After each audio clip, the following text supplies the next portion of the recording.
17th season of Bass Talk Live with your hosts, Mark Jeffries and Matt Pangrat. BTL is brought to you by Lawrence, Bass Cat Boats, APCO, Ducket Fishing, Strike King Lures, Sunline, Big Bite Baits, Spro, X-Zone Lures, Yamagatsu, The Bass Tank, and Denali Rods. BTL coming at you. Good Wednesday, everybody. Welcome once again to another edition of BTL Bass Talk Live, where Ken and I are going to talk bass fishing and anything else that we want to talk about. Ken, how you doing? Mark, I'm doing great. Looking forward to wherever the conversation takes us today, whether it's bowling or bass fishing or basketball or you name it, I'm ready. Yeah, well, big show today. We're going to have Michael Malone on first, and the BPT schedule is going to be announced right here on BTL, and I have no idea. I'm very excited. I'm going to say this right now. I hope they make a play to something that I've been kind of boisterous about is I miss going to Lake of the Ozarks and, you know, Table Rock and all those kind of Ozark lakes and, you know, depending on what time of the year. I don't know, man. I'm just a huge fanatical person about the Ozark lakes.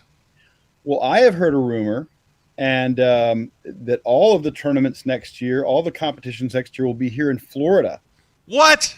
But, of course, I started that rumor, so it's probably not terribly reliable. I've known Michael Malone for a long time, and I'm Michael, come on, man. All Florida. You can do it. You can do it, Michael Malone. I have faith in you. Yeah. All Florida. Yeah. Just the Florida tour. I will learn so much if those guys are in Florida all year long. I will learn so much. I don't make a whole lot of predictions on this show, Ken, but that will never happen. Yeah, we're like a minute in, Mark, and you've already shot me down, crushed my hopes and dreams. Yeah, so after we have Michael on to discuss and announce the schedule, we're going to have Bobby Lane on, another Florida angler. There you go, Florida. The Florida twist right there, Ken. We're going to have Bobby on and get his take on the schedule and dive into some other subjects too. Man, the dude has finished second place quite a bit. And when I set up the interview with him, he's the one that brought it up, not me. Yeah, he's been a bridesmaid a few times, but he's not nearly as much a bridesmaid as a couple other guys in the history of this sport. And Bobby's not only a world-class and superior angler, but a world-class and superior person too. And you're outnumbered on this show, Mark. It's 3-1. Florida against Oklahoma. So you have almost no chance today, my friend. I'm toast. All right, real quick. I do want to mention this, man. I got an email from a viewer yesterday right here, and I'm not going to read it because it's 2 pages. All right. I classify that as a novel. But he had a very, very interesting take on a lot of the discussion that we've had this week and in previous shows. And his concept and idea, somewhat unique, but it kind of made me think, I don't know. And basically his take on everything that's taking place in professional fishing is to divide the country up in a western half and an eastern half and have a very specific top level, highest level professional tour with 2 divisions, east and west. That way, the Western anglers, they don't have to pick up their lives and, you know, do everything that we've seen anglers in the past do as far as moving to Tennessee or Alabama or wherever they move to. Okay? They would compete in the West in, I believe he said, 6 events. And then the competitors in the East would compete in 6 events. And then they would take the top, I forget what he said, like top 20 from each, and then have 3 events that combine the top 20 from the East and the top 20 from the West for the final 3 events, and then you have your championship, whatever you called it, basically. And I kind of thought, would that work? So I thought, who else to ask but the Duke himself? Well, my first question would be, where's that east-west line? Because, it's got to be the Mississippi River, I would think. It's the Mississippi River, which I think is a good delineation. Yeah. I think you still have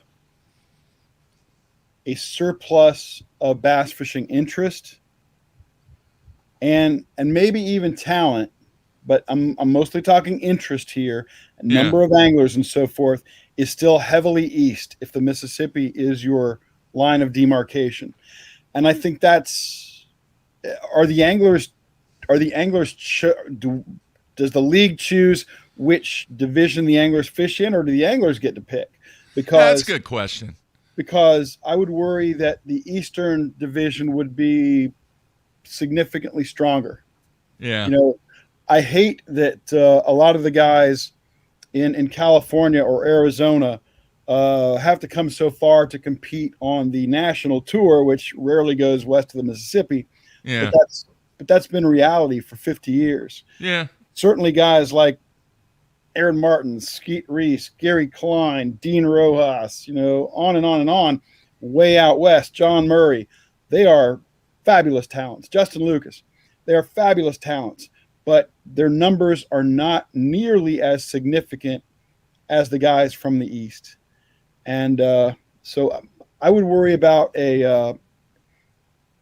not so much a talent imbalance as a support imbalance. Yeah. You know what's cool, though, about that whole entire email that I got? Fans are thinking as a result of what we're talking about, Ken. Fans are always thinking. Dude, how cool is that the dude took the time to send me what I classify a 2-page novel? And I love getting 2-page novels. Well, I do. Back in the 70s, maybe even into the early 80s, BASS had essentially 2 tours, an East and a West. What year was that? Late 70s. Okay. Early 80s, maybe. They had an East and a West. And what happened there was, it was very similar to what this guy's talking about. So it's been done. That was back in the invitational days, correct? They called them, the top 150 things. Some were invitationals, sometimes they had a funky name for it, but mostly they were called invitationals back then. Okay. This is around the time Gary Klein debuted in the late 79 and so. Okay. And what would happen was, and there were all kind of screwy problems, but yeah, Ray Scott divided the country into East and West, and he had 2 sets of tournaments going, an Eastern and a Western, and guys were accumulating points in those 2 divisions, and the top 15, I think it was like the top 10 in each division were guaranteed classic berths. And then after that, they went to the guys who were fishing both circuits and had cumulative points. Mm-hmm. And they also chose Angler of the Year based on cumulative weight, believe it or not. Back then, it was just straight up pounds and ounces. Mm-hmm. Roland Martin was the Angler of the Year in 79. Gary Klein was a super-duper close second. And then, like I say, the top 10 from each division were guaranteed a classic berth. And then they combined, and they chose another 10 guys, 12 guys or so. And then they had one guy coming from the old Bass Federation. And of course, the classic fields were much smaller then. Yeah. They were in the 20s and 30s in terms of total anglers going to the classic. The mid 30s up to, high 30s would be the most back then. Yeah.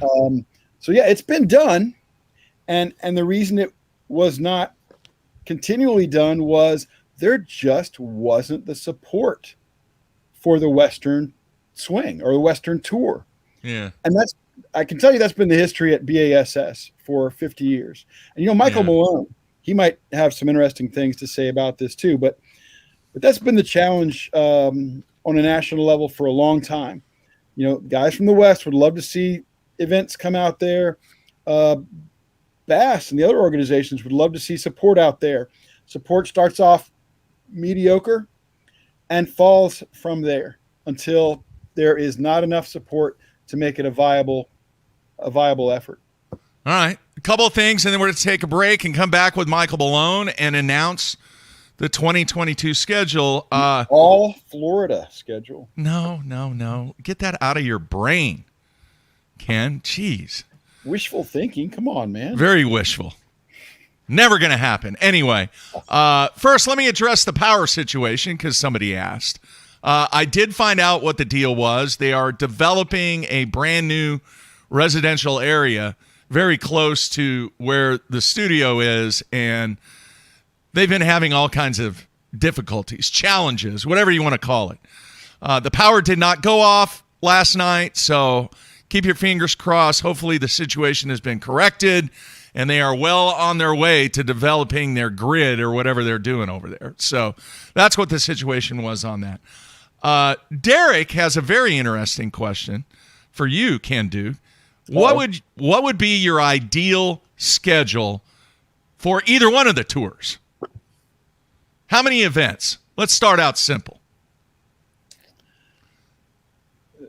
I'd like to see something along the lines of 9 or 10 regular season events. I think a longer season is good on a couple of bases. One is it's a greater opportunity for these guys to establish who is the best. Let's really define the best. You do that better, I think, with a longer season. The second thing is you give manufacturers, sponsors more exposure with a longer season. More guys are going to have a chance for on screen or in a magazine or whatever it is, more chance to support your sponsors like that. And also a longer season gives you an opportunity to obviously spread the tournament season out more. I think I'd love to see. I think it's important to take the tour, whatever tour you're talking about, to Florida for a couple of reasons. One, and it's not that I live here. That's not one of the reasons. One, Florida represents 25 to 30% of sport fishing expenditures in this country. Okay. 25 to 30% of sport fishing money is in Florida. Okay, but a lot of that is offshore, Ken.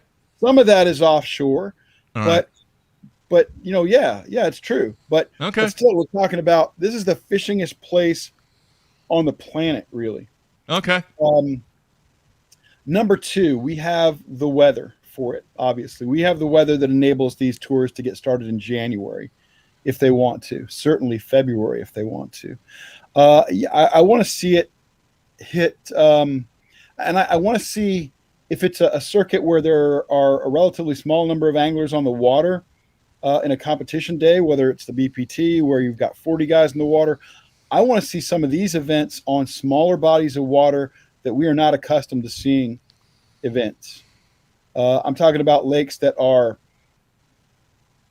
8, 10, 12,000 acres. There are a lot of lakes that size in this country that have never seen a big-time tournament. Let's get some big-time tournaments out there. I would love to see a Western swing at some point in the season. Yeah. Maybe toward the end of the season, you can get up to the Columbia River in Washington, Oregon. Maybe you can get out at some point in the season to California. Maybe you can get out to Arizona, places like that, and have a Western swing, because I want to see what kind of fan base can be attracted out there. I want to see if that can be developed and grown. And I do think it's valuable to have a smallmouth event or two, because they are an important fish. I just don't want it to be the season finale where the final AOY points are decided, because those smallmouth derbies, everybody catches 5. They're all about the same size. It becomes kind of a free-for-all where I think that angler skill is not tested on the same level, and the tournament is not as dynamic. Or you got to catch 100, Ken. Or you got to catch 1,000 of the things. 100 pounds, man. That all weigh $1.25. Yeah. And, that's a little less compelling for me. All right. Good stuff. There's your answer. Who was that asked that? Derek. I think Derek asked that. Yeah, Derek, thanks for the question. I appreciate it. There you go. I tend to agree with you. I think 8 to 10 events is a good number. You throw in a couple of smallmouth venues in there. You make a West Coast, and I'm all about the West Coast. If anybody's listened to this show over the years, I think you got to make a trip to the West Coast maybe once every 3 years. Because, yes, it is costly. He's from California. He's from California. I am from California. All right. Pointing something out. Yeah. And then the other thing is, I get the Florida thing, but I think the fans sometimes they get a little burned out on two things. They get burned out on the smallmouth events. And this has been, we took a poll and actually got written feedback from the fans. They get a little burned out on all the smallmouth that happens toward the end of the season. And they get burned out on every single tournament starting in Florida. Now, this may be a small percentage. I get it. It's a weather thing. I get it. It's a weather thing. And it's unfortunate that cellular service for either one of the organizations that is so vital to the product now that you can't go to venues, and I'm just going to throw one out, like Falcon Lake. You can't go there unless you don't want any live. And you can't have this now without live. I mean, the bar has been set. At some point, they're going to develop some sort of private satellite opportunity where these organizations can set up a truck and get the signal and all that. And maybe that technology is out there now, and maybe somebody's looking at it. But you're absolutely right. Connectivity. Connectivity is a huge word in 21st century tournament site selection and coverage. Well, you know what, Ken? We have no input on it whatsoever. What? Wait a minute. BTL is wildly influential, and that's why the BPT we have no influence is being announced right on this program. All right. The man that made the decisions, along with his team, obviously, on where the stops are going to be in 2022 is in the queue, and we're going to take a commercial break, come back with Michael Malone, and announce the 2022 BPT schedule right here on BTL. So let's do this. Let's take a short break, and we'll come back with Mr. Malone. Everybody stay tuned here on a Wednesday.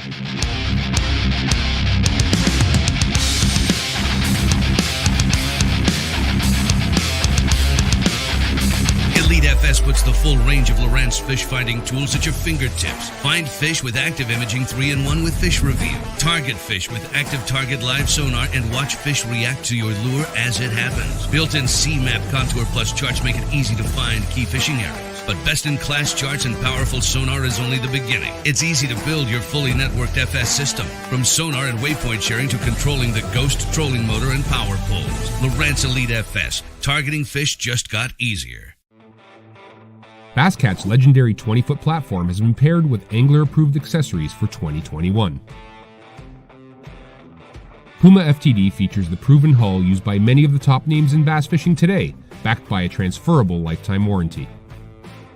The Puma FTD boasts a full team deck concept which enhances efficiency for you and your tournament partners. Turnkey tournament-winning performance. The Puma FTD SP from BassCat. There's one. You know what works. Now you need a bunch of them so you don't run out on your next fishing trip. The Big Bite Pro Packs feature 25 baits per pack at a price far below that of having to buy 5 packs of regular baits. Now the Pro Pack has a big brother, the Mega Pack. The Mega Pack features 100 of your favorite baits. With these, one bag is usually plenty to get through the day. It helps me stay organized, helps me save money, helps me catch more fish. All of us on the Pro Tournament Trail use Gamakatsu hooks. Why? Because they are absolutely the best. It's not about how many bites you get. It's how many you put in the boat. Gamakatsu makes hooks for every fishing style. We didn't come this far to lose fish. Did you? For more information, visit gamakatsu.com.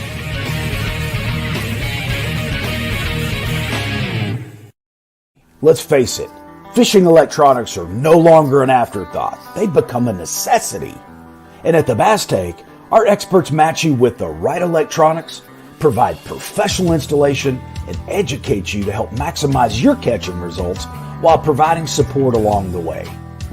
Because let's be honest, it's about catching, not just fishing. And when you're ready for better results, join the Bass Tank team. Visit us today on Facebook or go to thebasstank.com.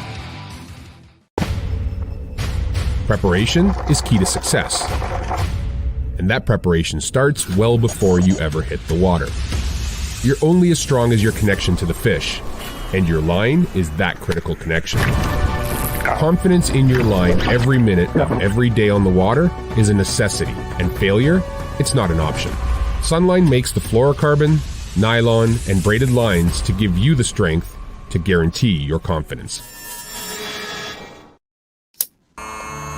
I've made my living on the water for over 20 years. For 14 years. For over 23 years. I've worn a bunch of different clothing brands over the years. Some companies big. And some companies small. All of them said they were making clothing for us. But none of them knew us. None of them were us. Except for one. Except for one. Except one. AFCO. AFCO. AFCO. AFCO. Fishing isn't part of us. It is us. Everyone, Brandon Polnick here. People always be asking me what I got tied on. And I'm like, X-Zone Lures. And they're like, Brandon, why you got X-Zone Lures tied on?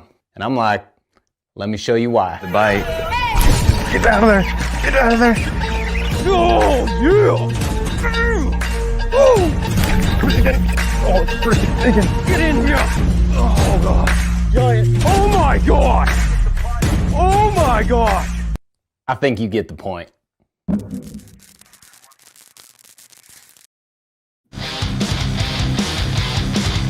All right, we are back on a Wednesday. Hopefully everybody out there is having a great week. We are into September, Ken. It goes by so fast. The older we get, the faster it moves. I know. This year is absolutely flown by. And, man, it'll be Christmas. You know, I already saw Christmas stuff out. Forget about the Halloween stuff. Dude, Christmas stuff in September? Ought to be a law against that, you know? Unbelievable. I mean, man. Maybe October, I'm okay with it, but come on, August, July. I know. September though. All right, we're going to talk about no Christmas music until December, people, please. Yeah, that's brutal. I'm with you on that.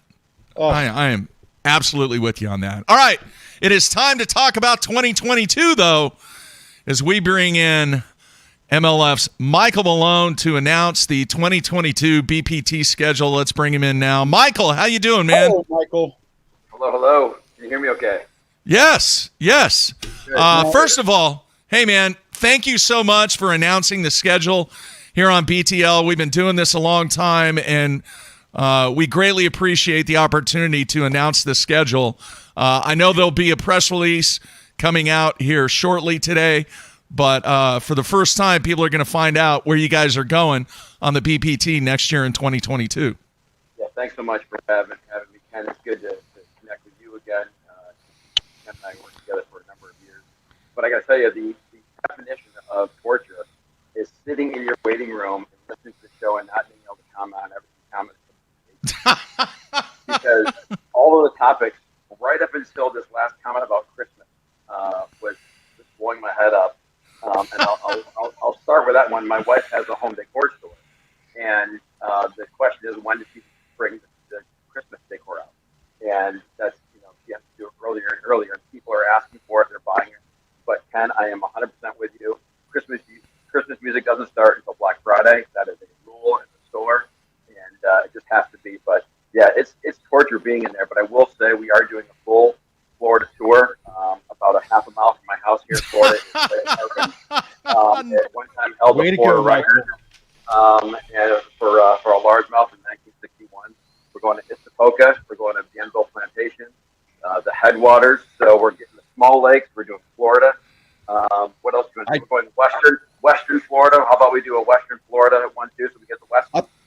care of. We're hitting all the marks that we want to take care of. Genius, Michael. A panhandle swing. Absolute genius.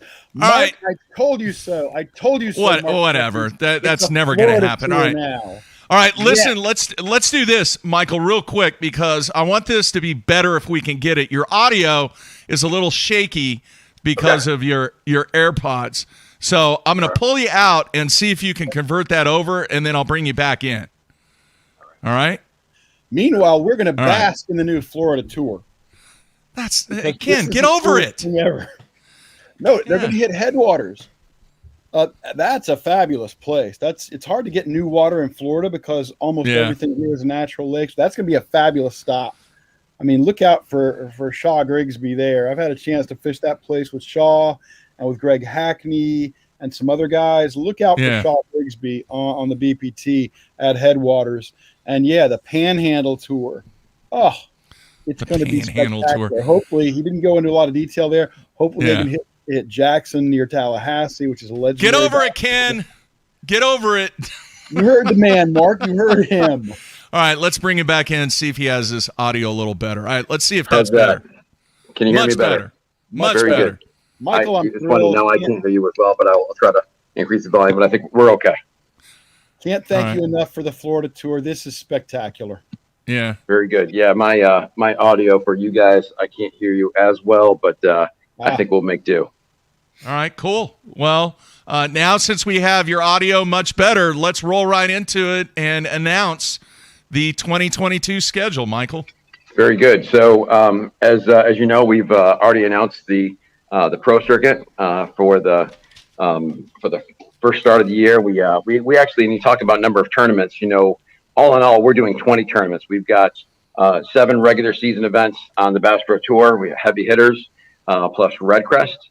Then we've got the 6 tournaments for the pro circuit plus their title event. And then we do our 4 cup events, which we shoot and air on the outdoor channel. So a total of 20 different events that we have.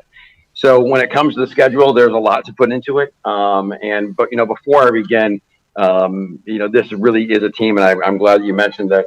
This is a team event. One of the unsung heroes, Chris Hoover, who has been previously, of course, with FLW and now on our team. He and I have been. We worked against each other for a number of years when I was over at the other company, and now we work together.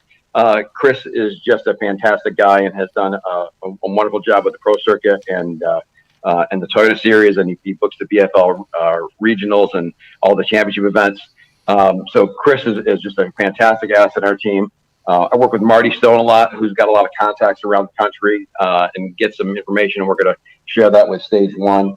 And then we also have a tournament information committee with that. We really talk directly to the anglers and get feedback directly to them as to kind of where we're thinking about going, good things, bad things, get their input.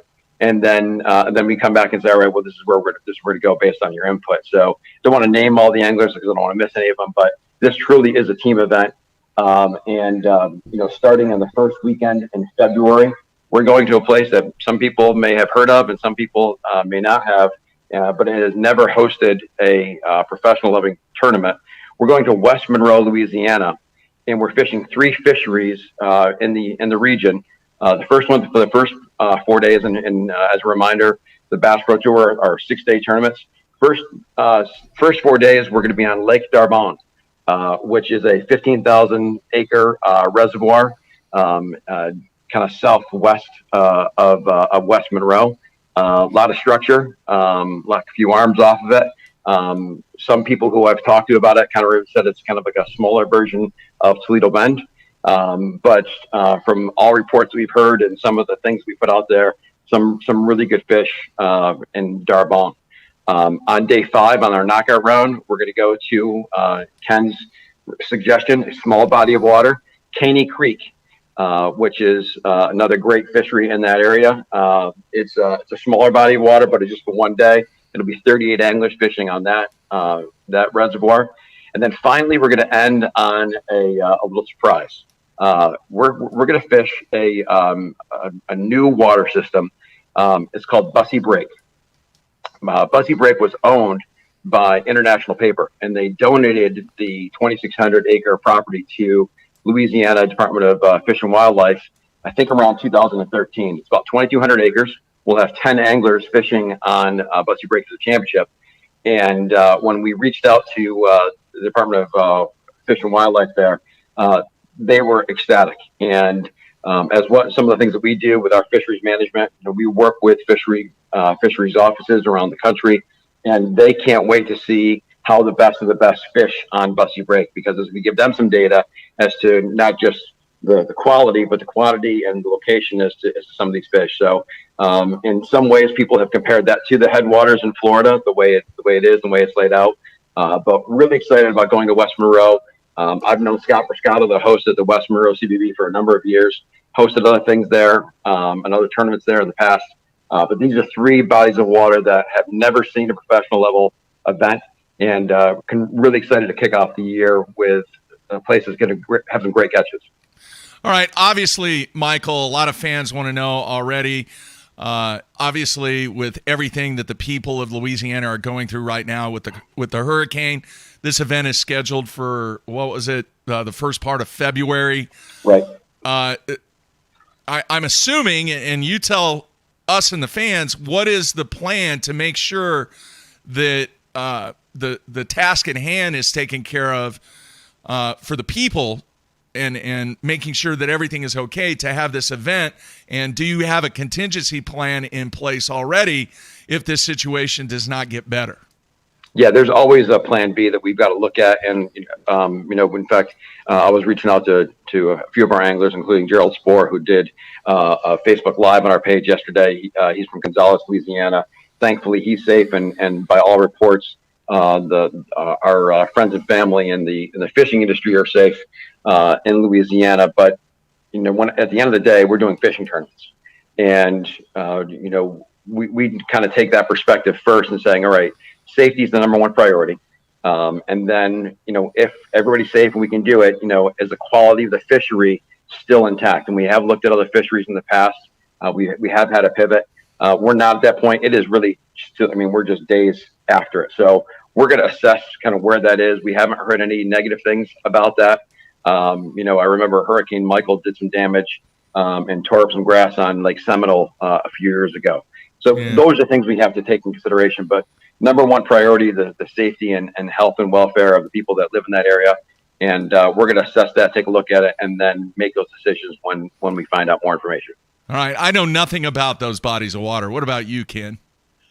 Caney Creek had or has the state record, I believe, for largemouth bass. Yeah. And I believe it has they've introduced Florida bass there. So they have an intergrade between northern and Florida bass in Caney Creek.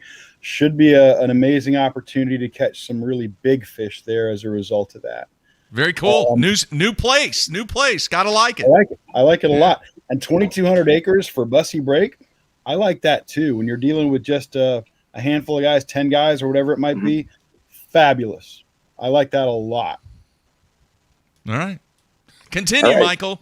All right. Second one, about a week and a half later, starting on Saturday the 19th, a repeat fishery, but a different time of year, a little bit earlier, and we're going to Lake Fork.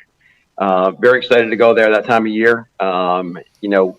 Lake Fork gets a lot of traffic, and I'll get into the schedule a little bit as to kind of what we're doing and kind of what we play. But I'm going to get, one of the nice things about being on your show, Mark, is that you ask some great questions, and I'll preempt us a little bit, because as we book the Pro Circuit and the Bass Pro Tour together, and you ask me questions, like, well, why are you going to hear that, and why do you change things around?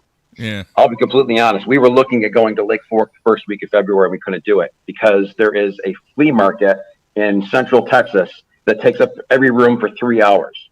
And these are the things that we have to consider when we're booking hotel rooms and events. So, we're starting the Pro Circuit in Rayburn in the end of January, and then we're going to go just a couple hours away to West Monroe, and then come back a little bit back to Texas for stage 2 and Lake Fork.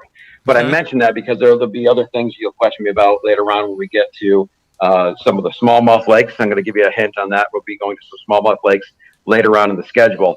But those are the things we have to consider and put things together. And we're really excited to get a few events before Red Crest. But Lake Fork on the 19th, it's gonna fish great. It's a fantastic fishery.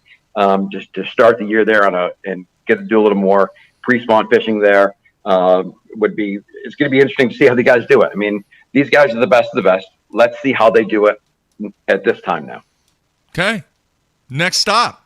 Third stop, first weekend in March, Smith Lake, Alabama, out of Coleman, Alabama. Fantastic fishery. We were there our first year in 2019. I think we were there in late April, early May was the time frame. It's hosted a lot of events. It can host multiple events, and that's happened before. But in looking at the time frame, we wanted to be there with the best time on Smith. And I looked back in the records just to kind of the previous tournaments, and that's one we circled. Like, you know what, we need to be there. Late February, first couple weeks in March. And that was the perfect spot. They had the opening for it, and we were glad to take it. So happy to report we're doing what we kind of set out to do. A big thing for our business was to do some tournaments, significant tournaments before Red Crest. And Red Crest, of course, is the last full week in March. And I'm looking over my schedule, so part of my eyes are adverting. But 23rd to 27th of March in Tulsa and in Grand Lake, Oklahoma. So excited about that. We're going to go from Smith Lake right to the Harris Chain for the Pro Circuit event. So a few days in between, we had 19 anglers fish both the Bass Pro Tour and the Pro Circuit. And that was taken into consideration as well, that we'll probably have a good number of anglers do the same. And drive distance between those fisheries was key. So how we put those together and string those along, trying not to zigzag as much as possible. It's hard to do based on what other tournaments are already booked, what's available for the city, and when the best time for fishing is. So really excited about Smith. Fantastic community in Coleman. Can't wait to go back to the B restaurant there and get a burger. If you know it, you know it. But we're really excited about that. And then, of course, as I mentioned, going right to Red Crest in the end of March. All right. I'll remember to keep going here. Yeah, keep going. All right. So a little pause in the schedule. And we, of course, are qualifying anglers for heavy hitters, where anglers have their big catch for different tournaments. And then they go ahead and qualify for the heavy hitters tournament. As you know, early this year, we had Red Crest scheduled for Lake Palestine, and we had a pivot, and we weren't able to do it because of the big ice storm. We're going to Palestine, and we're going to go. It's the 9th through the 14th of April. Really excited about going there. Heavy hitters, of course, is a smaller field, but fishing Palestine has been something that another fishery that hasn't hosted a professional level event. They've hosted a lot of regional events and Texas-based events. But the anglers were just chomping at the bit, and they were really disappointed we couldn't make that happen. We told the city, both Tyler, Texas, and the folks down at the ramp, that we're going to do everything we can to try to come back there in the future. And it just fit perfectly that they had the dates available and we can make that happen. So really excited about going there. It's a really cool town. Ken, I'm sure you've got some kind of intel on that as to kind of how good that is, talking to guys like Kelly Jordan in the past about how exciting of a fishery that is. Yeah, it's a great place, and it's produced its share of sharelunkers off and on through the years, and Palestine should be good. I mean, I like it. It's new, it's different. There have not been very many larger, prominent tournaments out there. Not that we're talking about BASS here, but BASS has never been to that venue, so it's great to see. It's great to see you guys go. It really is. Thank you. Yeah. It's it is one of those tournament-sized lakes that they do host a lot of state tournaments, and it's one of those hidden gems that, by the size and nature of what we do, we're able to do that and highlight these communities. So, but having said that, there, stage 4, when we get into late April. And I'll backtrack for a second. As the tour goes, so people can kind of keep track, we go to Red Crest, we go to Palestine for the heavy hitters. Week after that, we go to the Pro Circuit on Pickwick. And then week after that, staying in the center part of the country with a tip of the cap to Mark Jeffries, Lake of the Ozarks. How about that? There we go. So Lake of the Ozarks has hosted many Toyota Series events in the past, hosted like a lot of regional events. And it really hasn't hosted a super high level event of this stature. So we're really excited about that. Fantastic fishery. Again, when you talk about when we're booking tournaments and what we're looking at, I wanted to book this tournament before Memorial Day. That was the big thing that I was looking at, was not being on this water before Memorial Day, or being on this water before Memorial Day. We know the boat traffic is crazy there. A few years ago, there was an event down on Lake Travis that was the same weekend as the graduation weekend at UT, and it was a zoo. And the anglers were worried about safety. Safety is the number one priority. So we want to put our anglers in the best lakes at the best time. And being on Lake of the Ozarks, we think it's going to really highlight this fishery, really highlight a great destination in Osage, and the Lodge of the Four Seasons, a great place that has hosted many of our events. We did a cup event there back in 2019, and that was a November Cup. So again, fishing a different destination, a similar destination, different time of year, at a good time that we're not going to be fighting for as much boat traffic as we would in other areas. So all those things are taken into consideration. What was the date on that, Michael? Date on that, April 30th to May 5th. Okay. And Mark, that's perfect for you, of course, because you wanted to see it go there. But, other than that 2019 MLF event, Michael, it has been 20 years since a major organization has had a real tournament there for the most part. And having it in April will add significantly to the average fish weight, probably a half a pound bigger than if you would have had it Memorial Day or later. Just looking at some of the past history on that particular body of water.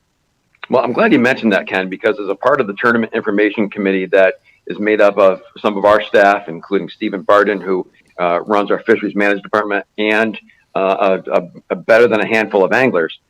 That's one of the things that we're going to be doing in the next couple of months, is determining the minimum weight for our tournaments.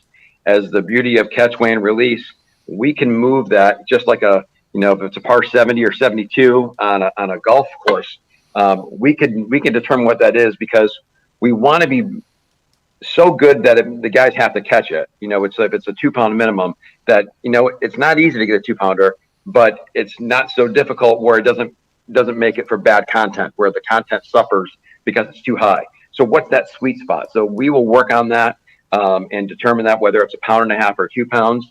And we'll do that for all of the different lakes that we do around the tour.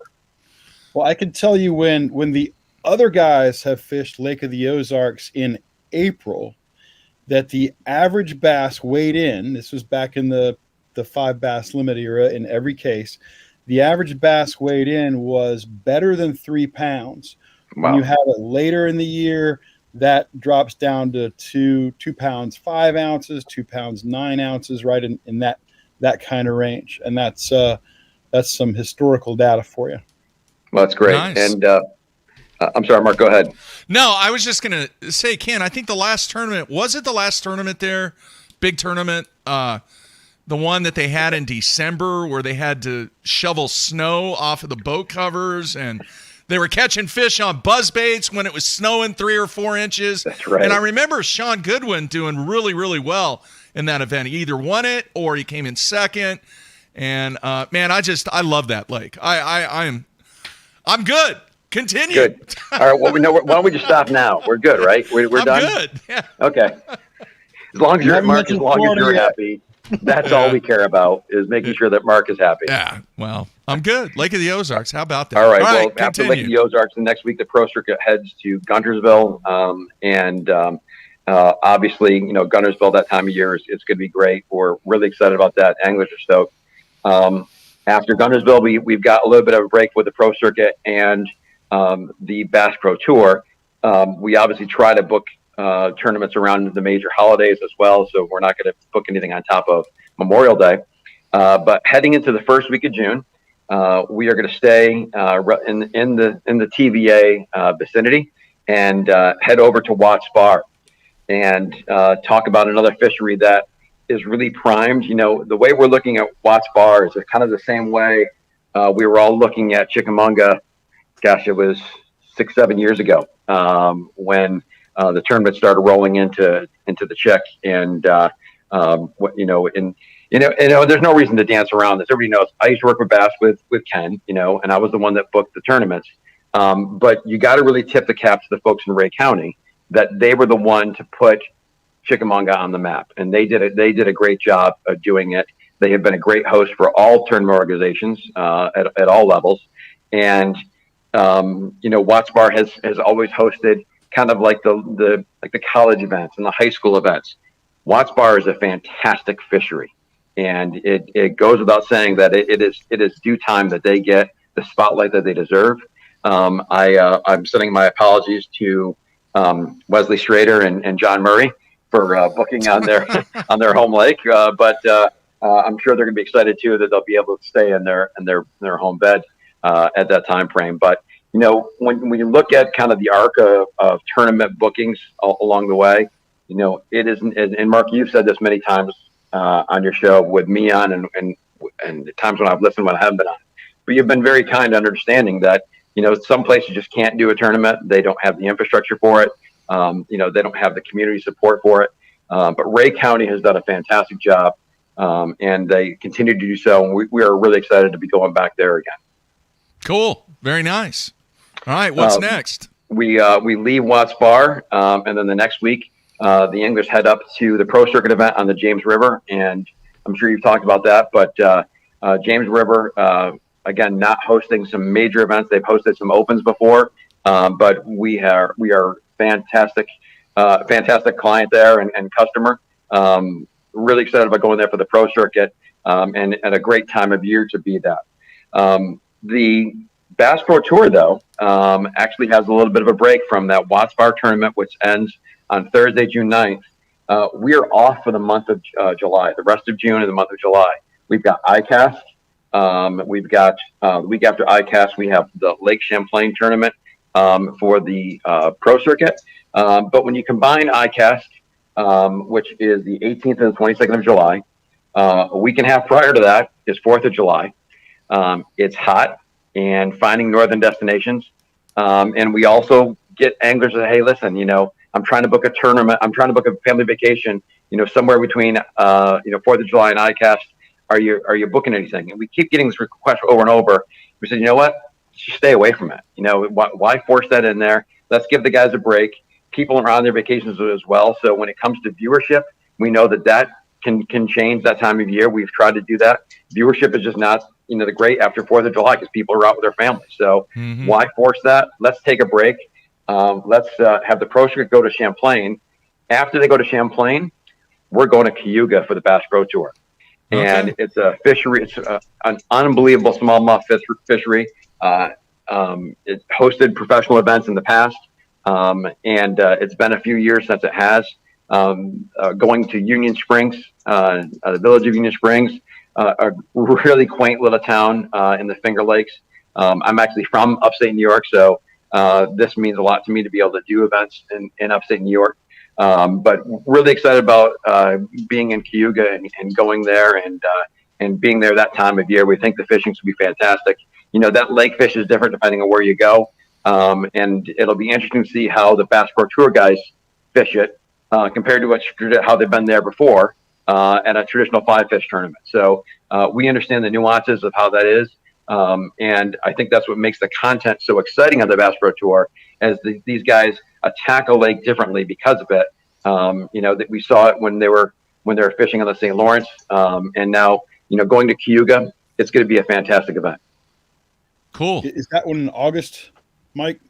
Sure, August 3rd, 4th, 5th. Where's my sheet? 6th to 11th. That's okay, just early August. Yeah, I'm working on 2 sheets. I've got the color coded one here with all the maps, and then I got to go back and forth with the printed version here. So gotta toggle back and forth. Keep up with. So again, anglers who are fishing both tournaments got to keep this into consideration as to when we're booking and how Chris and I work together with this. and this kind of, some people are probably already thinking about this, but we've announced our title event for the St. Lawrence River for the Pro Circuit, which will be the week after Cayuga. So guys who fish Champlain for the last Pro Circuit event and then fish Champlain, then Cayuga, and then if they qualify for the Pro Circuit title, they could just hop right back up. Interstate 81, head to Watertown, and then head over to Messina up on Route 37, and head over for the title event on the St. Lawrence River. So that's how the end of the regular schedule and the title goes for the Pro Circuit. We do have a week in there, and I've got to make sure that our anglers know about it, but we have a backup week. So the last week in August, we are going to have our anglers hold that date just in case they need to. God forbid there's a problem with a tournament later on at some point during the season. We've got to have that safeguard in there as to, all right, a tournament, there's a flood or, something happens. So we do have a backup week put in there, but we're going to end the Bass Pro Tour, the last tournament of the year, September 10th to 15th.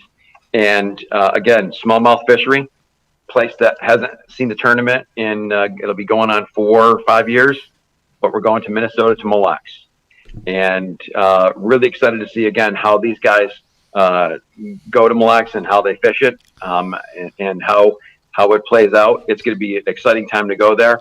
And another fantastic community that, they love fishing up there. It's part of the fabric of the culture there too. And, super excited to head back to the Grand Casino and Eddie's Resort and head back to Mille Lacs. So starts in February, ends in September. From our league standpoint, we'll have further announcements later on with our anglers when it comes to the cup events later on, and that'll be further down the road. But that covers the first 16 tournaments on the Bass Pro Tour and the Pro Circuit. But we're really excited and grateful for all of our host communities that helped us put together the Bass Pro Tour. Of course, our team that I mentioned, and now we've done all this work, and now it's time to get to work and start putting it together. All right, very cool. An interesting schedule, some new venues on there, and a somewhat of an exciting schedule. But I have to ask this, Michael. Somewhat. That was a good dig. No, I'm just saying this, all right? There's a little disappointment in my heart. I am joyous because you guys are going to Lake of the Ozarks. But me being from the West Coast, and I know a lot of people out there really, really care about the West Coast. And I know the West Coast is a challenge. We've discussed this on this show numerous times. But I guess what I'm looking for, was the West Coast considered this year? And can you legitimately say that in the next 2 to 3 years that the BPT will make a West Coast swing? I will not say that. And I'll tell you why. Okay. Because it was on the docket to try to make it happen in 22. And we unfortunately are dealing with a pandemic that in many cases has shut down states. We had to move tournaments out of California because of it. At the time, and I can't remember if it was a Toyota Series event or a BFL. I forgot. Pardon me for not remembering what of the MLFLW tournament that we had to move out of there. Right. But it is 100% a business decision as to why we didn't go, knowing that there are so many unknowns right now. And again, we just talked about the hurricane. It's kind of hard to talk to a destination in California when they're on and off of lockdown. And there are, especially in the northern part of the state, they're dealing with some serious fires right now. Whether you talk to Skeet or some of the other anglers that live up there, these people are not thinking about tournaments. They're trying to get their lives back together. But it was on our radar for 22. It's like, all right, can't do in 22. Let's get in 23. And then COVID hit, and it's like, well, we're pulling tournaments out of there. It's just not something that we can say, hey, we're going to do it, because, as you said, there's a huge expense to go there. As Ken said, the thought on it though is to either start the year or end the year on it, because if we're in the middle of the tournament series or tournament schedule, and we're going Tennessee and Alabama and Missouri and Texas, and then we go to California, and then we come all the way back. That's hard to do. Yeah. It's great for some of the guys, but if they live out there, but if you start the year or end the year there, and here's an example. We end the year, and as Ken said, just hypothetical, in the on the Colorado River, which fantastic destination. My idea then would be to move some of our tournament assets somewhere south of there, somewhere west, and do maybe one of our cup events, or maybe we did a pro circuit event at a bigger body of water. Mm-hmm. It's so expensive for companies to do it. There's a reason why Bass hasn't done it. There's a reason why Bass pulled out of it, back in 2019 after Sacramento and the Columbia River were announced. Mm-hmm. The economy was changing, things were changing, and I'm not going to sugarcoat it and tell you, oh, we really want to do it. Yeah, we really want to do it, but we're not going to do it if it's going to be detrimental to the business, or it's going to be so difficult for the anglers that it's not financially good for them. And now the anglers are wondering if they could they're praying to make a check just to cover their expenses because it's so far to go. The other thing and I was taking notes on this about your email you had about the western half, the east and west. The line is I-65. It starts in Mobile, it goes to Montgomery, to Birmingham, to Nashville, and goes up, and then you go in Michigan and east and everything west. That's the line of fishing of where the anglers really are, if you want to do an east-west kind of split when it comes to that. It is not in any disrespect at all to the Western anglers. There are fantastic anglers there.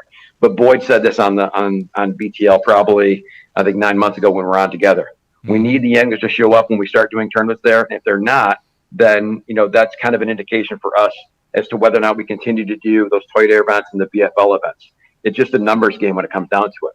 But from the pro level, we need to go there when it's the right business decision to do, when we have the sponsors that want to go there, when we have the anglers that have the financial resources to do it, and when the timing is right, not just for our business, but for the economy as well. So I'm going to be, there's no sugarcoating it. We want to be honest with you. We respect the Western anglers, but I'm not gonna make any promises on something that we just don't know what's going to happen. No, it's a very, very good explanation. It makes perfect sense. And I will say this, and then I'm going to throw it to Ken, because we've got Bobby Lane in the queue that's going to give us his take on the schedule that he's heard. And no Florida. Anyway, I will say this about the schedule, Michael. It is enormously entertaining from the perspective of how things are going to play out from a strategic standpoint on how these guys have to go out and perform under this format. The schedule from that perspective, the fans are going to get a ton of entertainment. They should learn a lot too, especially going to a couple of different venues that you guys are going to. And I know I had one question, because I think in the past when you went to Lake Fork, you wrapped stuff up on Tawakoni. Was that right? We went to Fork and went to Athens after that. That's right. All right. The entire event at Fork will be at Lake Fork, though, correct? Yeah, that will be. Now, okay. And I'm glad you asked that, because that's another discussion point. Just because we have the opportunity to move to a championship body of water doesn't mean we should, and doesn't mean it's the right decision at all times. Okay. We went from Fork to Athens, and Athens showed up great, got on fish, and he found them, and it was fantastic.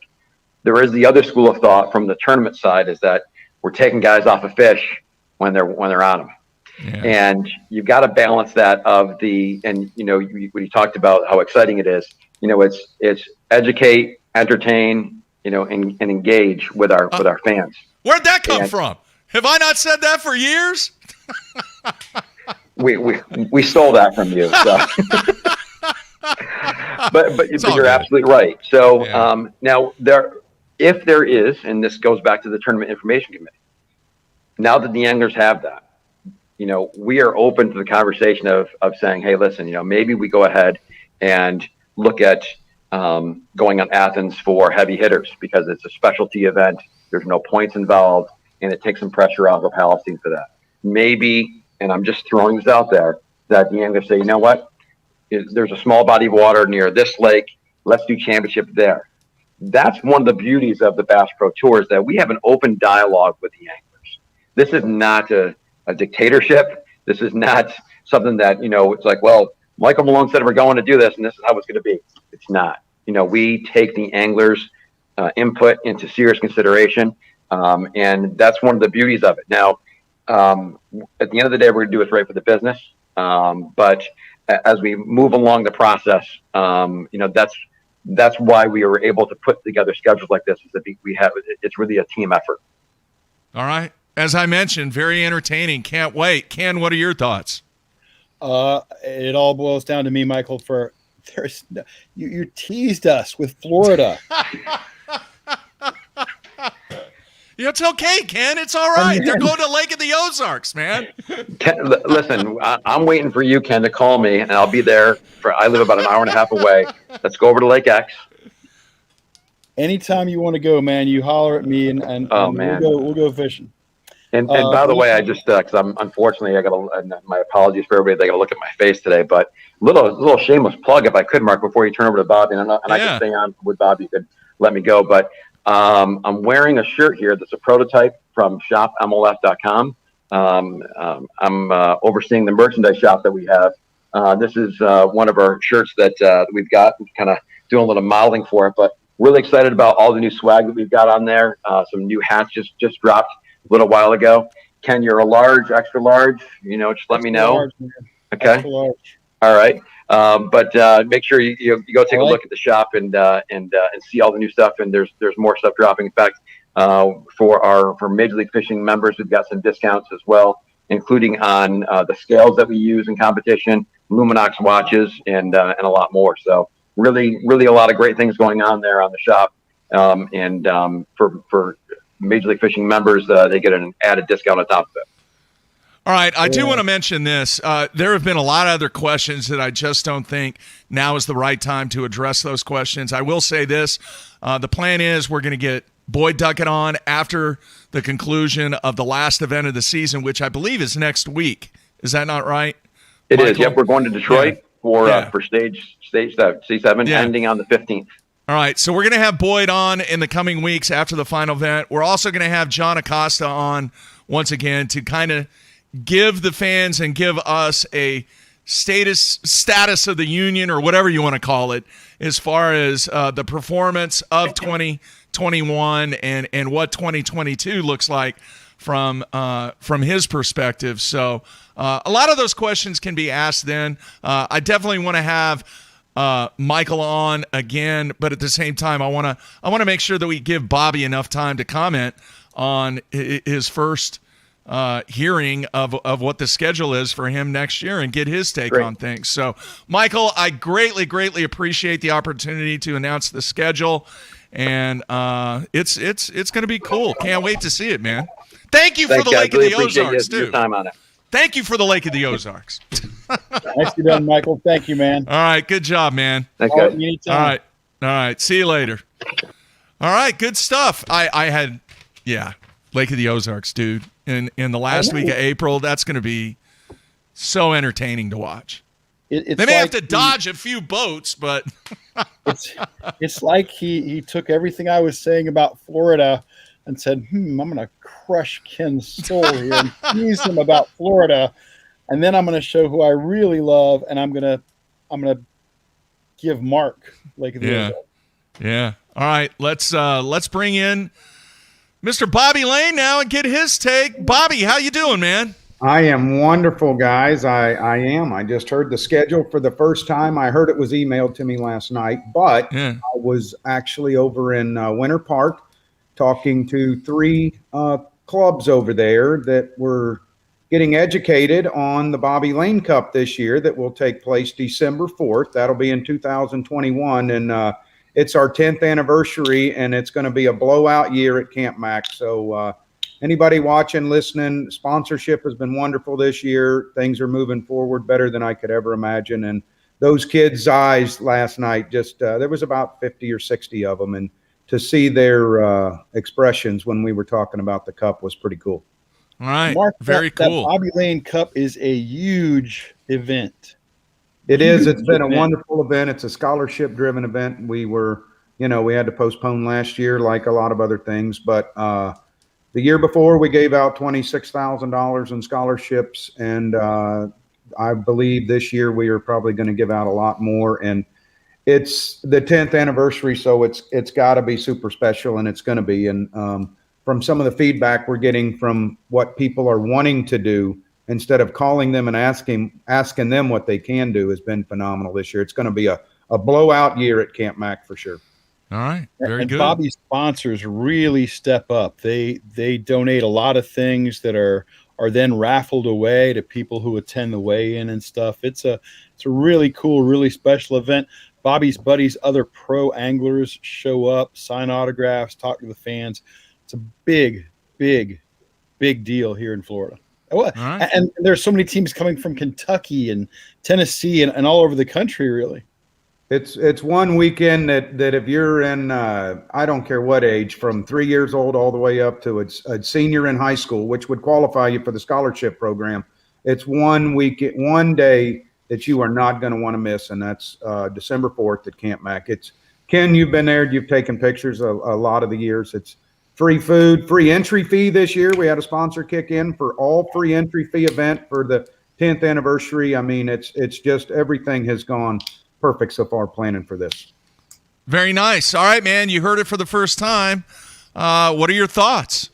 I'm ecstatic. I love new fisheries. I really do. I mean, I still think me, Ken, and Mike Malone ought to get our own staff together. Mark, we're going to leave you in the back room, and we are going to do a Florida-only schedule. I like Ken's way of thinking. Ken, I'm giving you the love on that one, and Malone for sure. I know some fisheries that you guys did not mention that we need to go to up around that Panhandle area that are phenomenal. But I love the schedule. You know, they mentioned Monroe. I remember my first tournament on Monroe. I was a rookie on the FLW tour. I was rookie of the year that year, and that was my third top 10 in a row on the FLW tour. And it was at Monroe, Louisiana, and I actually fished Darbone Lake in the beginning, and then we had to all go to the lake 70 miles north of there to fish the next day for some reason. Oh, that's what it was. I was actually jumping a road to get to my spot, and the water dropped so much that they wouldn't let me jump the road again for, safety reasons. And I had to run all the way up to the next pool, which was like 70 miles to catch fish. But it's a phenomenal fishery. I've never been to the other two. I don't think. I do think Caney was, I think I went there. But I love those kind of venues. I love the smaller venues. I love the atmosphere behind it. I love fishing Louisiana. It fishes so much like Florida. The crawfish will be in season, so we'll be fat on crawfish. And the rest of the schedule sound awesome. I'm not in heavy hitters yet. I'm only a couple ounces out, but I like the Palestine going back there again, that we missed that tournament. I heard so much good about it. And to go back there, Lake Fork, to go there a little early, that's amazing. I fished both tours this year with the pro circuit, had a awesome time. They do such a great job over there at the pro circuit, just like the Bass Pro Tour does. But it was fun. I mean, I got the best of both worlds. I get to weigh in 5 fish, and I get to keep I get to catch every one over 2 pounds, or what the league decides is the best size limit, weight limit. So to end up there in Cayuga and up north, I mean, Cayuga, Malone mentioned smallmouth, but it is a phenomenal largemouth fishery too. So I love going to those kind of fisheries. I kind of St. Lawrence this year, I caught a lot more largemouth than I did smallmouth, and I figured a plan out that not a lot of guys were doing. It was fun that time of the year to catch those largemouth, and I was catching smallmouth too. But I like going to those fisheries like the Lake Champlain, where you don't know which one is going to dominate. We saw Jacob Wheeler win that one this year with smallmouth only, but we saw Brandon Coulter just kill the largemouth up there. And I love those two types of fisheries where you can fish your strength and go after both kinds of fish. But all in all, I'm excited. I love the schedule. I love both schedules. I think we got some new fisheries, and it's a fun packed season, from Lake of the Ozarks. Mark, I was in that cup event. I made the championship around there, but that was back in like October or November when we were there, and they were just crushing buzz baits and stuff like that. Yeah. It was a super fun time. I do agree with Ken. I think the weights will be bigger there. I think the 3 pound Average sounds a lot better. I know Cumberland had a Toyota event last year, and they slaughtered them up there. That was a different fishery. I'm sorry, that one wasn't mentioned. But there is some phenomenal fisheries I'm super excited about. I can't wait to get out there. I mean, I like being diverse. I like fishing new bodies of water. It's unfortunate that we're not going to a Toho or an Okeechobee, but I agree, Ken. I see your face. I kind of sagged myself, but we do get the Harris Chain of Lakes, which in my mind is has become one of the best fisheries in Florida. And we showed that this year in the Bass Pro Tour. That was just a phenomenal event, and caught a lot of big ones. That lake, what they're doing there is just phenomenal to the fisheries. I mean, and it doesn't seem like it's getting worn out anytime soon. Every single tournament is 20 to 30 pounds to win, no matter what time of the year. So when you see stuff like that, you're dealing with, a body of water like the St. Lawrence that has several lakes feeding a river system that keeps replenishing. And that's what Harris Chain of Lakes has, a ton of lakes that, when one gets hot, they all pound that. And then the other lake gets forgotten about and people don't know about it. And then you go over there. And so I love the schedule. I love the opportunity to run to different bodies of water. I'm a little disappointed in the West Coast myself, I swear, but I understand the business side of it. I love going out to the West Coast, the Havasu, the Delta, the Clear Lake. I mean, those were always fun when we did go out there, but hopefully things will get back up to even playing field, and down the road we can get out there. Yeah, the explanation that Michael gave, it was a really, really good explanation. It makes perfect business sense. But I'm telling you, Bobby, and Ken, I don't know if you remember this. I've mentioned this on this show multiple times. The crowd that was at Stockton for the very first event was insane. People talk about the crowds that have taken place at other venues across the country since then. I think that one gets kind of lost in the shuffle. I just remember being at the front of the stage looking back, and it was in this kind of gated stone wrought iron park, and there were people that were outside the fence trying to watch what was going on, and we estimated there was probably 6,000 to 8,000 people in that park trying to watch what was taking place. And I all the years that I spent out there, I never saw anything like that. Unfortunately, some of the factual information that Michael gave is definitely a factor in making the decision to go back. So I agree. I wasn't at that first event, but I have been out there, and I do know when we did the Sacramento trip that was it was a fun fishery. I ended up in the top 10 got to watch Justin Lucas win that one, but it was fun, but there was not that crowd at Sacramento. But I will say I just came from the title championship in La Crosse, Wisconsin, just 2 weeks ago, where I finished bridesmaid again. That's my second for the year. But I didn't bring it up. I know you didn't want to. You wanted me to bring it up, and you knew if you talked to me long enough, you'd get it. But that crowd was phenomenal in La Crosse. It was, we went to some cool fisheries for the pro circuit this year. We had quite a few nice crowds, but I am telling you, the crowd I saw in La Crosse, Wisconsin was awesome. It felt good to be around kids and parents and family members, not my family, but other families, to show up at a cool event and a great fishery. I mean, it showed itself out well when other fisheries, Florida is dog days of summer right now. You couldn't come down here and catch 16 pounds probably if you tried. It's just that tough fishing down here. But it was a great event. It was well run, and it was to stand in front there and sit on that hot seat before Washam knocked me off. It was cool to see that crowd, and it was nice to feel. I hear golfers talking about this all the time. It's nice to have the fans back.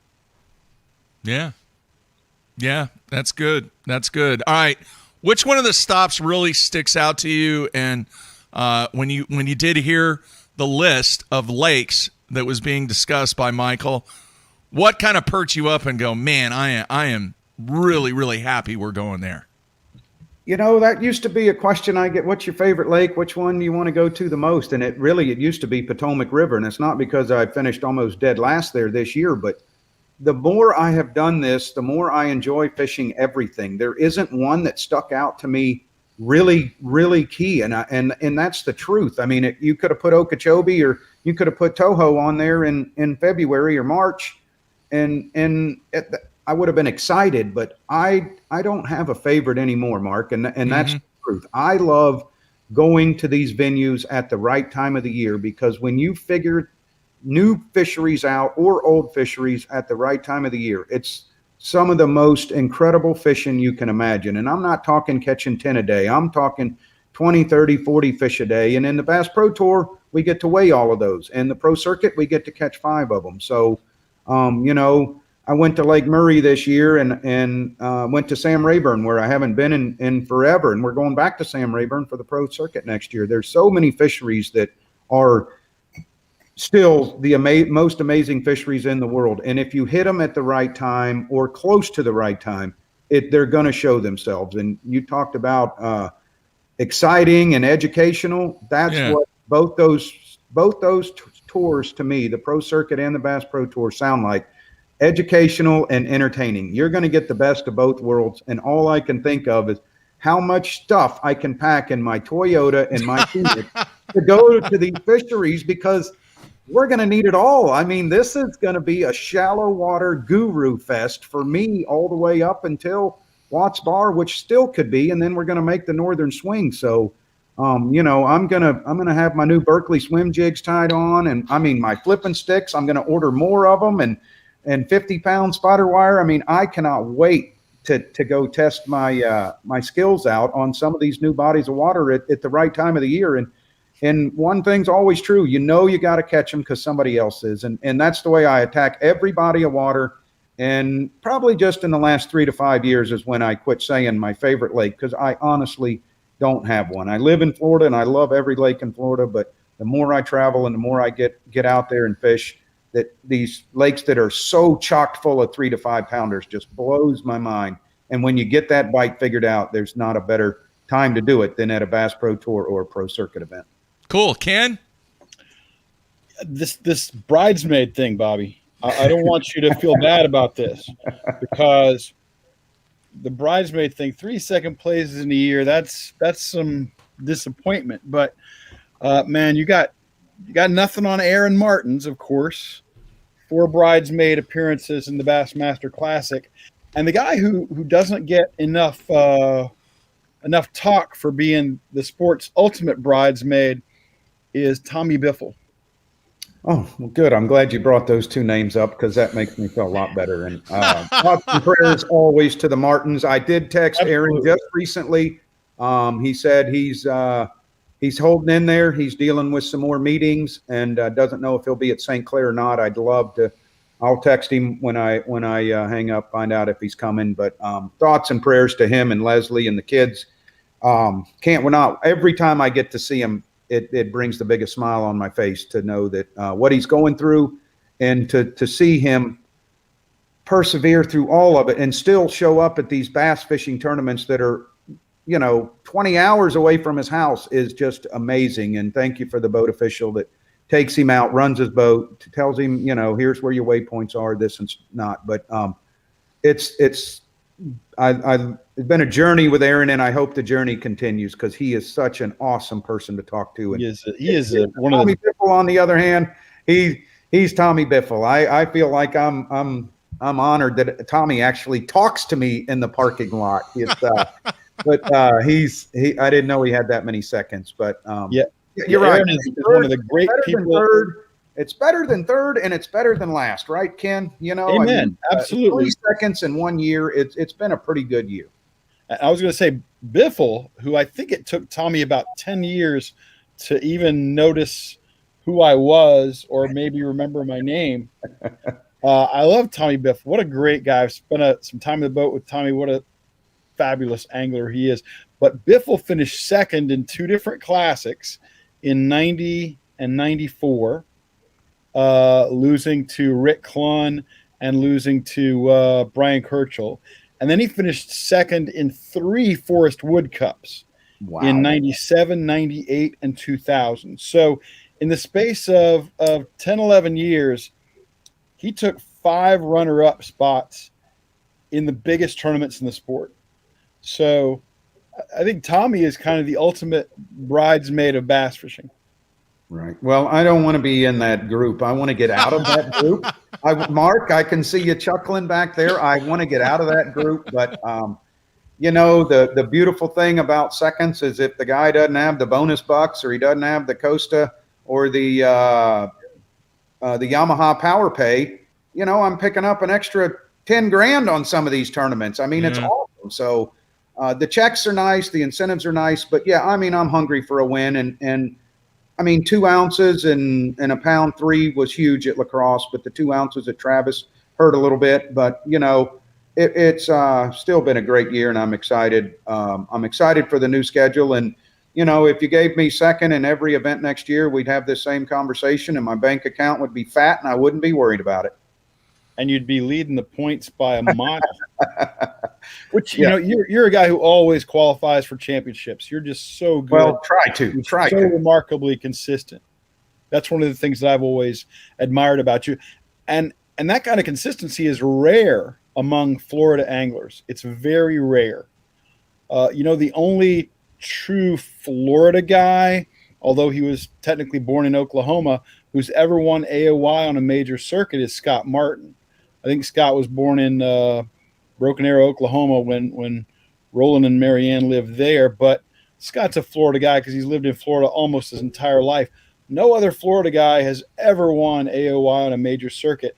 But I think Bobby Lane is the guy who's got the skills to do it. Well, I appreciate that. I'm not getting any younger, but you know, I'm exercising hard and I'm trying every minute. Every day I'm home. I was just talking to Justin Lucas yesterday, and he was on his bike, and I'm walking in 101 degree temperature around the neighborhood, and ended up doing 4 miles yesterday and working out weights and whatnot, just trying to stay in shape.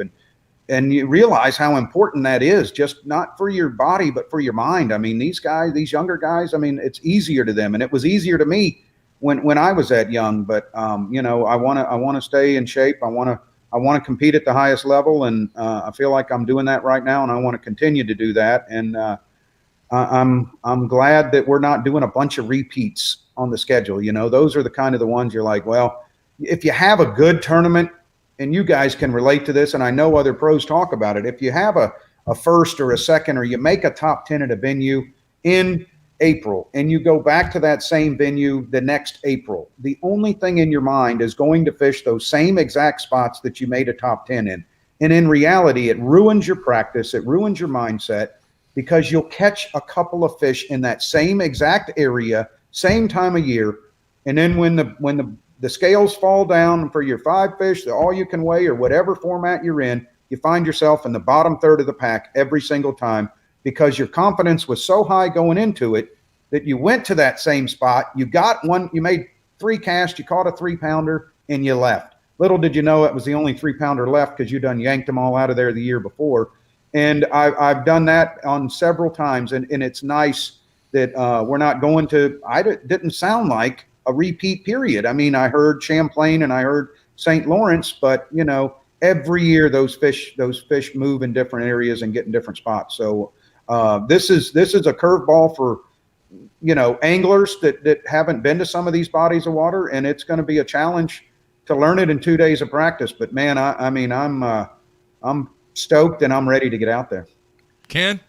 Mark, and Bobby, I apologize in advance if this is a touchy question.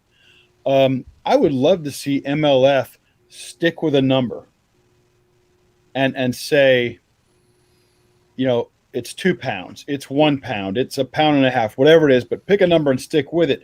Where are you on that, Bobby? And I'd like to ask you the same question, Mark, when Bobby gives us his answer. Yeah, so I'm going to change it up just a little. I honestly do not mind the way they're doing things. They approach these bodies of water, work with the biologist on the bodies of water.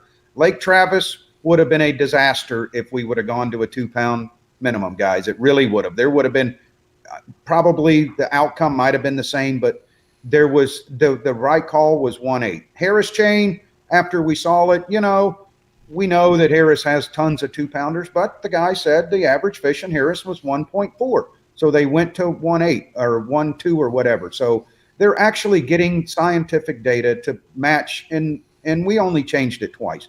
there's nothing wrong with a little change on the weight. The main concern to me is what I don't want to see change is what's, when the SOEs come out, when we get a schedule of events or we get a tournament, that none of that changes. When we have a set of rules come out, that all that stays the same. It's only fair. And the requalification process, when there's a hard set number at 150 or 75 requalify or 100 requalify. I know, Mark, me and you touched on this briefly. I'm watching the FedEx Cup, guys. I love golf, and I love watching it. I've been watching it all week. 125 guys made it to the FedEx Cup, not 126, not 127. There was no buy-ins. I watched all weekend this weekend. They played the BMW Championship where Patrick Cantley edged out Bryson DeChambeau on the I think it was the 7th playoff hole.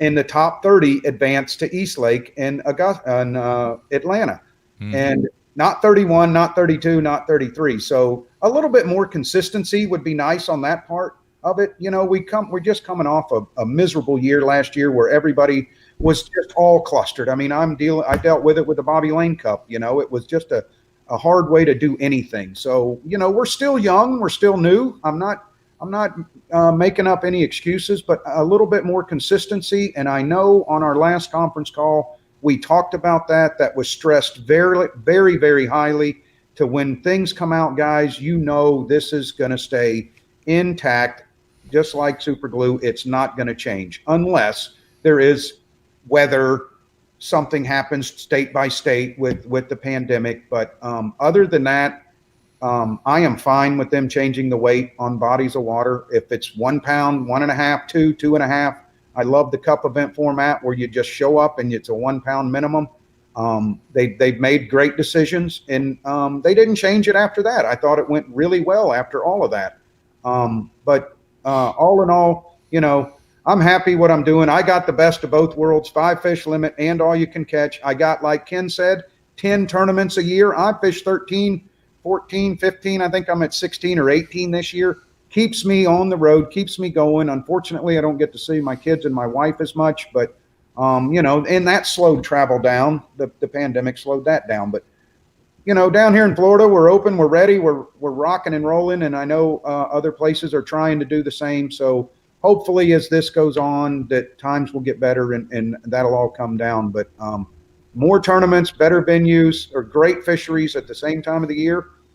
Man, consistency means unity. I've said that since the beginning. Yeah, Ken, Bobby, I agree with Bobby. I like the characteristics that take place where they really take a look at the venue that they're going to and then make a decision on the competitiveness on what that weight is going to be. I also like what Bobby said about the FedEx Cup. I remember the last PGA Tour event of the year that determined who was going to get their tour card and who wasn't going to get their tour card. And that was part of the drama and the intrigue from the fan perspective on how those guys performed in that final round based upon how they were going to finish on whether or not they were going to earn their tour card or not. Lucas's brother had to finish in the top 3 in the last Korn Ferry Tour event to get his Korn Ferry Tour card back. Unfortunately, he was leading and he didn't get there. But there was no sponsor exemption, there was no nothing. So yeah, Mark, I'm with you. And I guess is golf a good way to relate to this? I mean, they're hard set on their numbers, and I think we kind of play around the golf schedule a little bit the way we fish. We fish the venues at the right time of the year, just like golf. So, I mean, I hope that was the right example for sure. But the FedEx Cup seems to be so hard set that I love the way they do that. And I think that's the way it should be in every fishing organization. I mean, it's you're going to keep 150 or 75 or 80. Guys need to know if they're going to be pro next year or not. They don't need to wait till the end of the year's coming. It's November. They don't know what to do with their boats, their trucks, or what their schedule is going to be, or if they need to get a job or go back to a, let's call it, Toyota series or BFL level or whatever else is out there to fish. Do they need to go back to that, or are they going to be pro? And when those numbers are more hard set, it just makes it easier for everybody to make a decision. Yeah. All right. Great points. All right. I have one final question. We were discussing this over the weekend. How difficult, if any difficulty that you go through, is it to go from the, catch everything over 1.5 pounds compared to the 5 fish, especially when you're going from a 5 fish stop to a, normal MLF event and then back to a 5 fish and then back to a normal MLF event. You made the point earlier, man, the truck is going to be full. But seriously, Bobby, how challenging is that to go back and forth? This was my first year in the pro circuit using the net again, a Freybill net, which was not been in my boat in a long time, but I was, it's kind of like riding a bike, Mark, I swear. I fished the Elite Series for 10 years, and I cut my teeth in the FLW and the Everstarts back then and the Opens, where we could use a net, where we had co-angler, where it was 5 fish limit. But you got to remember, when I was fishing the Elite Series, I was also one of the first cup anglers out there when we started this major league fishing program back in Lake Amistad years and years ago. I want to say it was 9-10 years ago. And we were catch, weigh, and release then. So for me, it's kind of become like riding a bike. Okay, what if it's a pro circuit? Put the net in the boat, put my tags, my calling, and my scales in the boat. When I go to a Bass Pro Tour event, leave my scales, my calling tags in there, but take my net out because I don't need it. It's going to be catch, weigh, and release. I've done this for 10 years. I'm kind of used to it, but I have had a few moments this year where I caught one and I got to put a calling tag on it, or I have 5 fish in the well. It was nice to go back to that. But I tell you, when I get on a school of fish, if I find a rock pile by itself somewhere in the middle of nowhere in 3 foot of water and it's stacked with 2.5 pounders, and I mean, they are schooling by the hundreds, and I can catch 30 or 40 of them and show the world how cool this spot really is, then I want to do it. I mean, do I want to catch 12 pounds off of it and leave to go find a bigger one? Not always, because it's about fishing to me. I've always, when I was giving the seminar last night to the kids over in Winter Park, I was telling them, I always wanted my fish to do the talking. Bring your fish to the scales, let them do the talking, because I love to catch fish. So when I get on a school of fish or get on a pattern, I want it to blow up like I did at Travis Lake, like I did at Lake Harris. If I would have weighed in 5 fish at Harris the first day of the tournament, I'd have had 27 pounds, 12 ounces. I think I would have been first or second. I ended up second in the tournament. I ended up winning my round. And regardless, I would have still done the same thing that I was doing, which was flipping a Maxent or a power bait general is what I was flipping. But to be able to do that was fun and show how great Harris really was. Okay, I'm not catching a 3-pounder and just chunking it back. I'm putting him on the scales to move my weight up. Now the pro circuit's going to go there. Now I get to focus on my 5 biggest fish when I go back there in March this year. So it's a win-win for me. I can see where it could get a little bit more difficult for rookies that want to, or the pro circuit guys that are going to come up to the Bass Pro Tour, or the pro circuit guys that advance to a pro circuit event. But I love the way that they're doing it. They're giving these guys an opportunity in the top 5 to bring them up. They're bringing the pro circuit guys up. I just like the way that everything's running over there. Like I said, I fish both. It's not so difficult to me because I've done them since day one. I like the way the cup events are scheduled, the Bass Pro Tour and the pro circuit. I mean, it gives us so many opportunities to fish.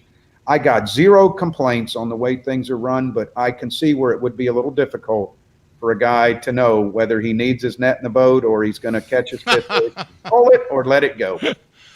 All right, Ken, final thoughts, man. Weigh it. My brother Chris, he actually said, Bob, I caught a 4-pounder at Lake Harris and I'm admiring it and I got my picture, and he almost threw the fish back in the water without weighing it. So we know how important a 4-pounder is in any body of water, but it's not confusing. I hope it doesn't come across confusing. And I know, like I said earlier, the more everybody gets accustomed to what we are doing, the easier it becomes to watch. And it's easy. We're drawing great crowds. Our numbers are amazing. So let's just keep pushing forward and making this sport the best it can be for all of us. All right. Good stuff. Ken, final thoughts for Bobby? Bobby, tremendously impressive lineup of stuff coming out of Pure Fishing lately. I know you've had a hand in a lot of that. So I have. kudos to you. And I know you guys have a lot more cool stuff coming. So, well, some of it we have to keep under wrap, but you mentioned consistency earlier, Ken. Smallmouth was never, I don't know how to catch smallmouth. Gulp came about years ago. Max Scent has came about in the last 5-8 years, whatever the time frame is. The rods, the reels, I mean, I'm not kidding. They make it a lot easier for a guy from Florida that doesn't know a lot about northern fisheries, didn't know a lot about northern fisheries, and this is the truth, to me go up there and actually, I have the graphs, I have the boat, the motor, I have everything I need, but when it comes to finding the fish, when I put the Max Scent down there, it finds the fish for me. I swear it brings them to my bait, and that's made me become more consistent. But you're right, Pure Fishing has done a phenomenal job. I couldn't be more happy to be on the team and be hands-on with the team, from testing rods to new baits to lines to soft plastic hard baits. I mean, our lineup is becoming, angler's tackle box is what that was our motto years ago, is let's complete it. And I'm telling you, I'm giving them an A+ on effort. Extremely impressive. I think they've put out a better lineup of stuff this year than in many, many, many years. As far as the smallmouth goes, you just need to get in the boat with Mark Sexton. Go out to Spirit Lake, Iowa. I was just there. I fished with those guys for 2 days out there on Lake Abogie, or however you Okoboji. We slaughtered the smallmouth and the largemouth on the new 4.25 Max Scent flatworm. Unbelievable. And I'm not talking pound. I'm talking average fish was 2.5 pounds to 4.5 pounds. Smallmouth and largemouth mixed. Had the time of my life out there. But yeah, those guys got more secrets out there. I'm not letting any of them go. But man, I'm telling you, if you thought this year was good, just keep holding on, guys, because I'm telling you, Pure Fishing, the train is rolling, man. Well, good stuff.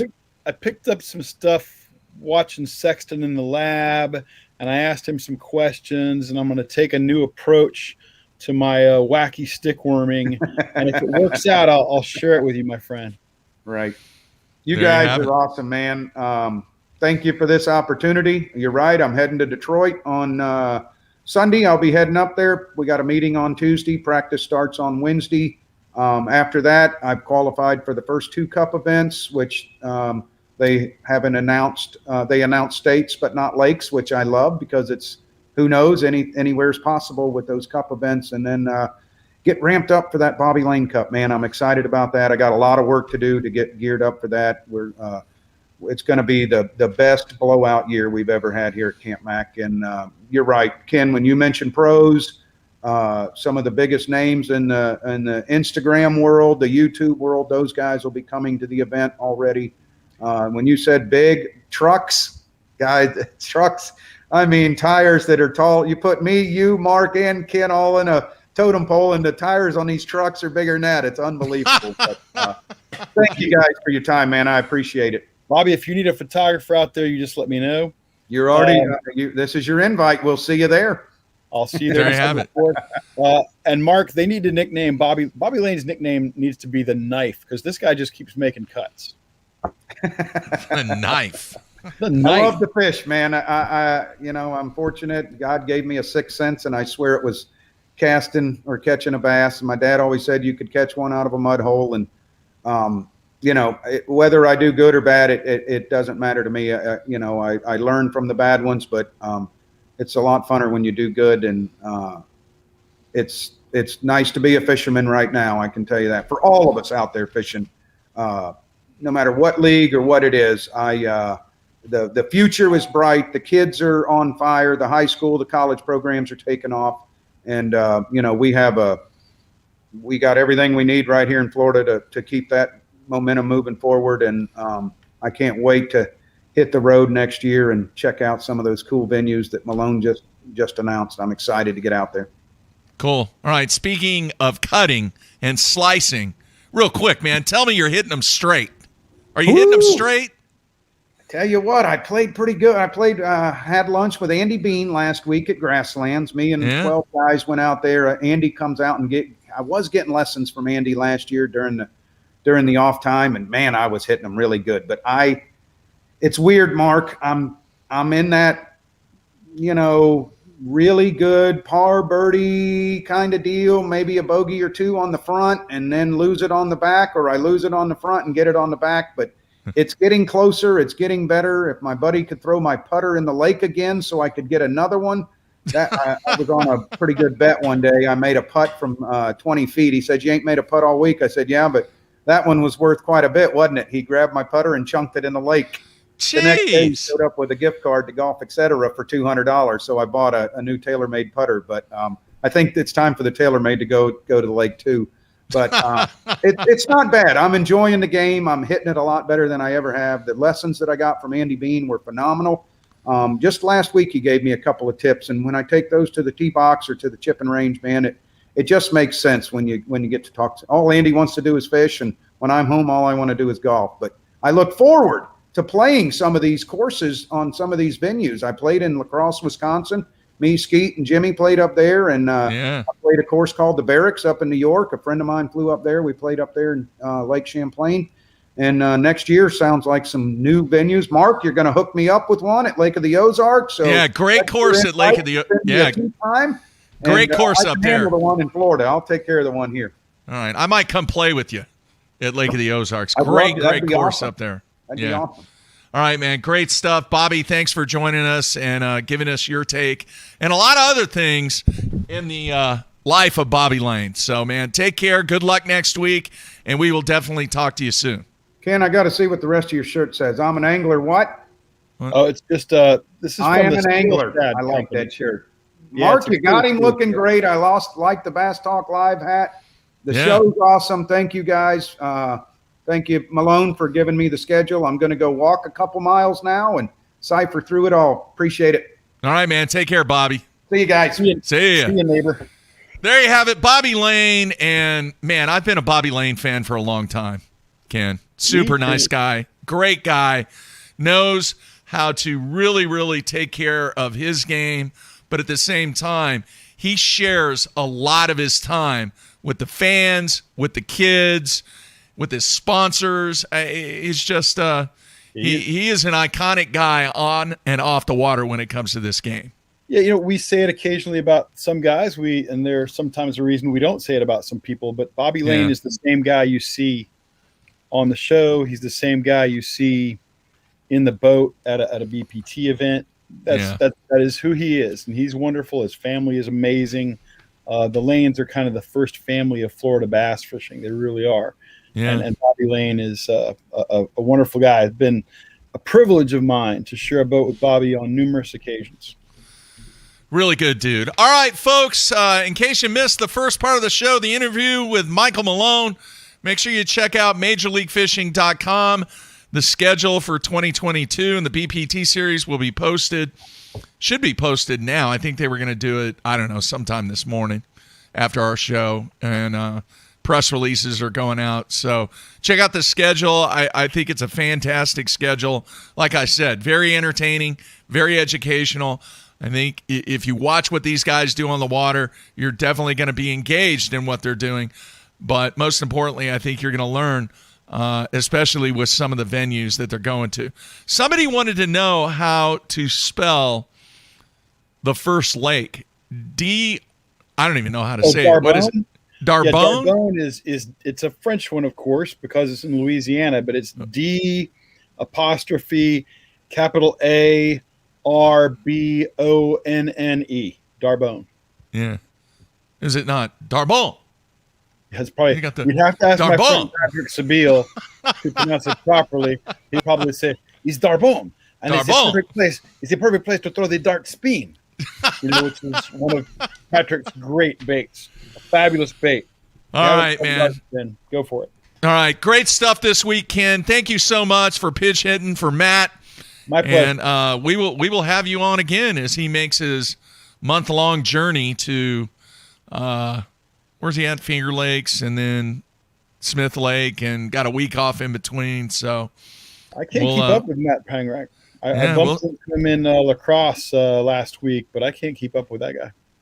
We will see how things progress. But tomorrow, everybody's favorite day of the week, day 4, with the man, Frank Scalish. Frank Scalish. You got Frank Scalish. You put up with me for 3 days. Your payoff comes tomorrow. Hey, we will definitely get Ken back on during the month of September. But thank you so much. I know the fans greatly appreciate it. Fantastic job. I want to thank Michael Malone and Bobby Lane for coming on the show today, talking about the 2022 schedule, and greatly appreciate the opportunity that we were given to announce the 2022 BPT schedule. So, Ken, have fun, man. Have fun. Enjoy it. Enjoy the weekend. Long weekend. Remember that. Long weekend. All right, folks, that's it. We're out of here.